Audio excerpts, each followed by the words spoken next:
Welcome to Cat Has Questions, curiosity, stories in the strange corners of everyday life. Hi, and welcome back to Cat Has Questions. I am recording this and it's almost Friday, so feeling great that the weekend is near. With that, let's get into today's episode. All of the sources for today's episode can be found in the show notes with links. Okay, so you know that creepy babysitter story, the one where the calls are coming from inside the house?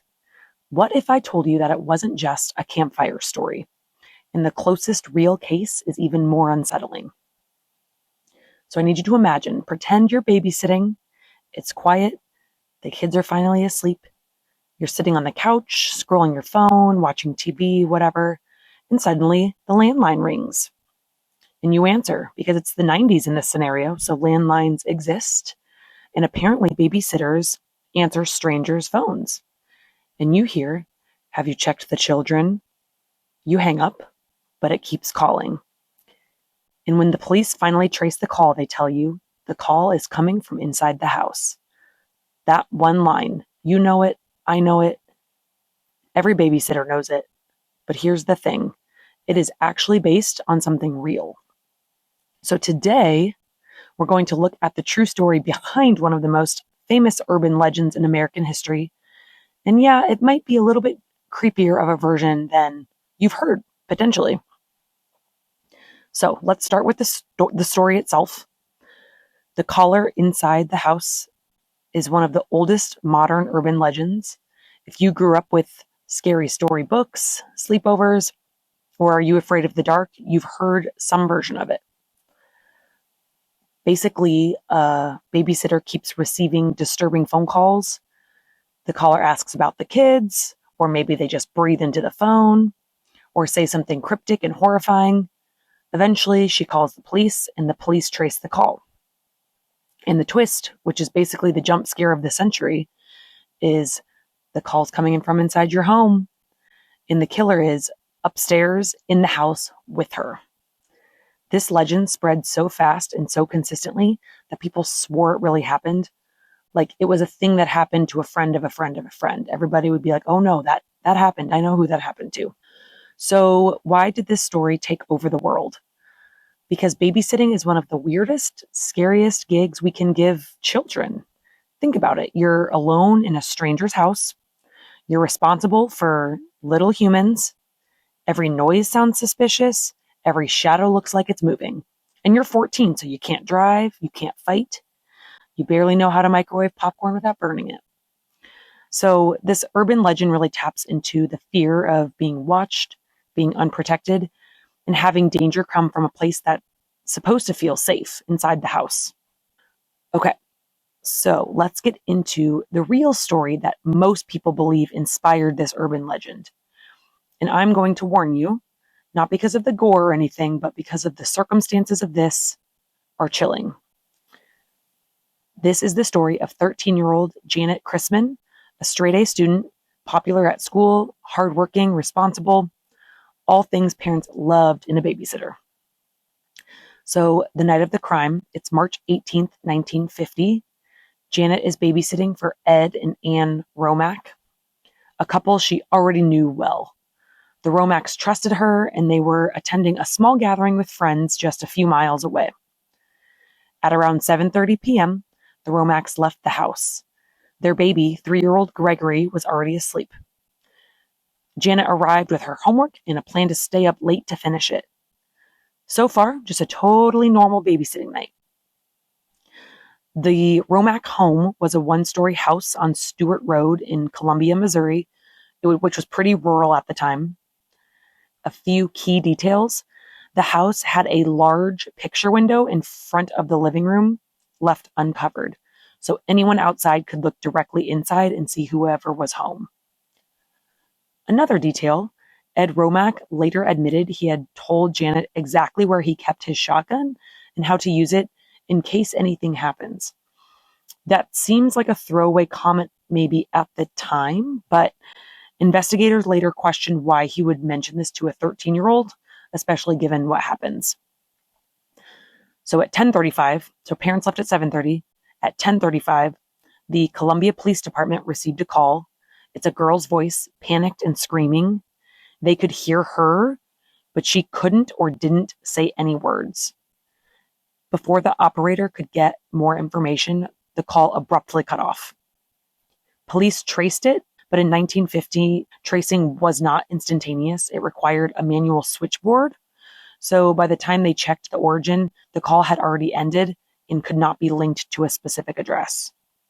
The operator later insisted it sounded like a young girl, possibly a babysitter.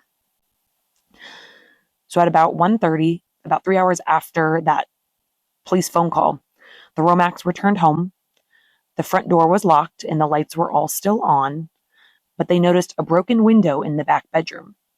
But oddly, the glass had fallen outward, indicating someone had broken the window from the inside of the house, likely to stage a break-in.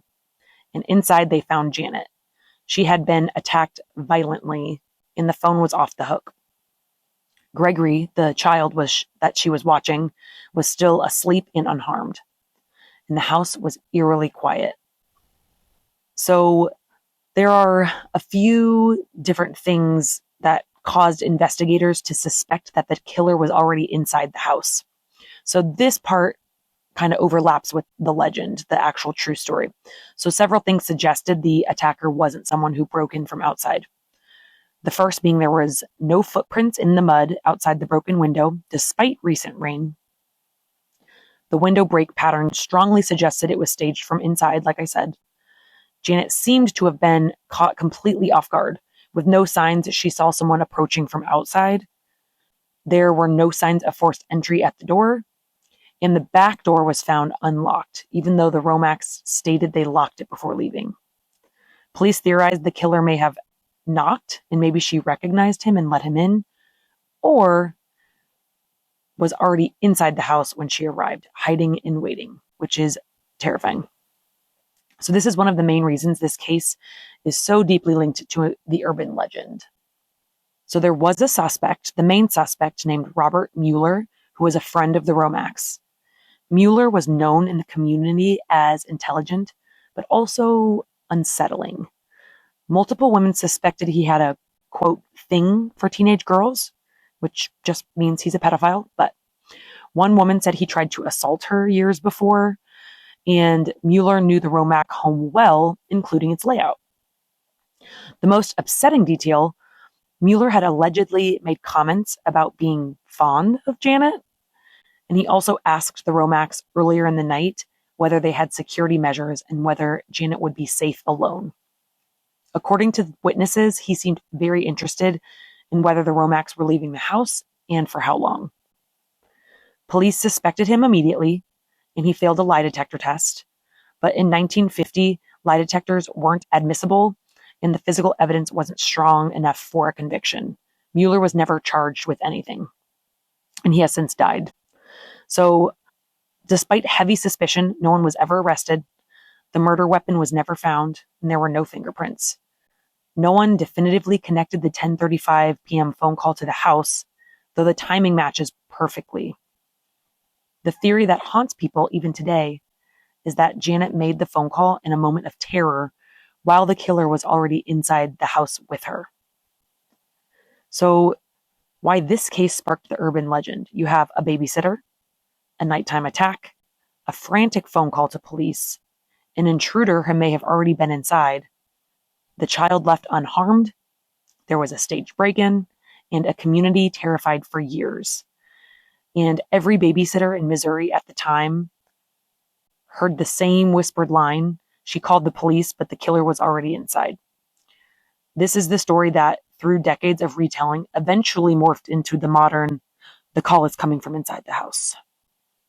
Even though no police dispatcher ever actually said those exact words, the fear and the circumstances behind the legend come straight from Janett's case.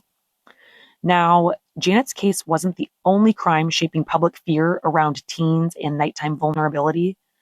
In 1956, the Grimes sisters, Barbara and Patricia, vanished after going to an Elvis movie in Chicago.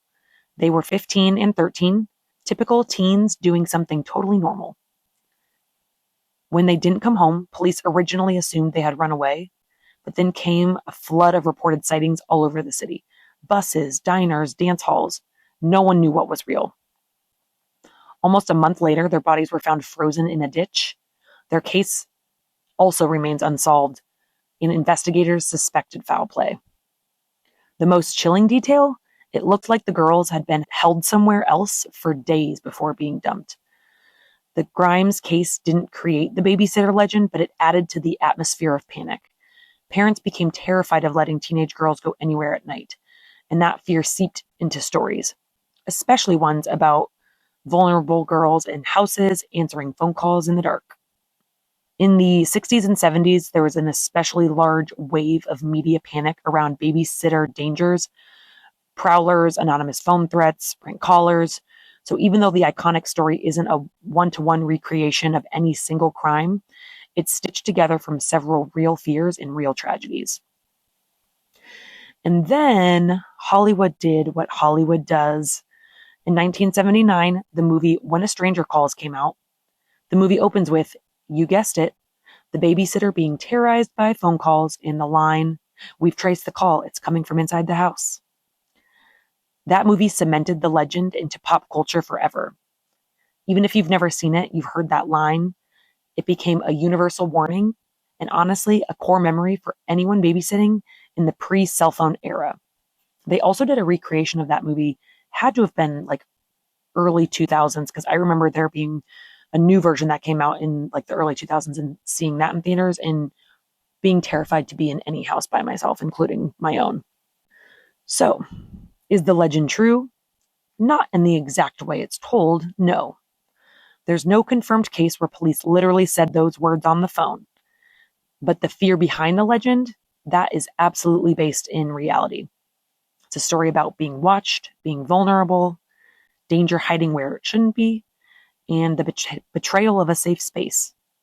It's simple, terrifying, and it sticks in your brain, which is why over 70 years later, we're still talking about it. So what do you think? Was the real killer in Janett's case already inside the house? Did Hollywood exaggerate an urban legend? Or did the urban legend exaggerate a real crime? Either way, next time you're home alone and your phone rings, maybe just don't answer it. Even though we don't really have landlines anymore. But you know what? Same goes for spam calls on your cell phone, right? Thanks for listening to Cat Has Questions this week. If you liked the episode, feel free to follow the show, leave a rating, or send me your favorite creepy urban legends that you want me to dig into next. Shoot me an email at cathasquestionspod@gmail.com. Thanks. I'll see you next week.